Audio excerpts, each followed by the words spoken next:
Sa atong panahon karon no, ubay-ubay jud sa mga ginikanan nga sa tago, sa hilom, mag-iyak na lang. Tungod kay ang ilang mga anak, di na sila halos kaduol. Kay lagi nakabana, nakaasawa, og isipan dalo. Daghang mga ginikanan karon nga di na problema sa ilang mamasamong og binalay kay pagdating sa suporta, pagdating sa tabang, or pagdating ang ginikanan mangayo, mahimong lalisan ug awayan pa.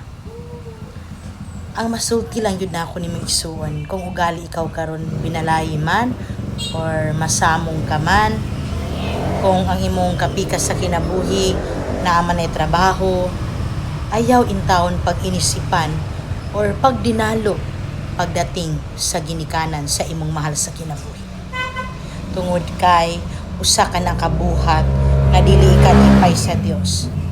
Oo, natural yun na kanang ginikanan maglambing na sa anak, ilabi na sa anak nga dunay trabaho or sila gapay eskwela na puhon hangtod naabot na sa propesyon nga ikaw karon na nahimaya or nabulahan gumikan sa mga pag-antos sa ginikanan.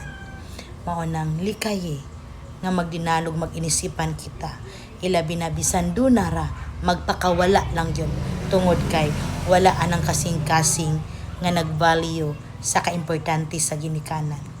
Ug labaw nang wala anang kasing-kasing nga manggihatagon ug nagpakabana og ginikanan. Anak, painomduman ti ka, dako kay nang sala sa Dios. Moabot ang panahon nga moatubang nata sa Ginoo, inigabot sa ikaupat nga balaod nga sugo sa Ginoo, tahura ang imong amahan ug inahan. Apil diha sa pagbalanse unsay gihimo nimo sa imong maginikanan ug ang paglantaw sa Ginoo, dili lang biological parents nimo kundi apil na ang imong mga ugangan. Hinaut isuon nga imo ni maklarog masabtan. God bless.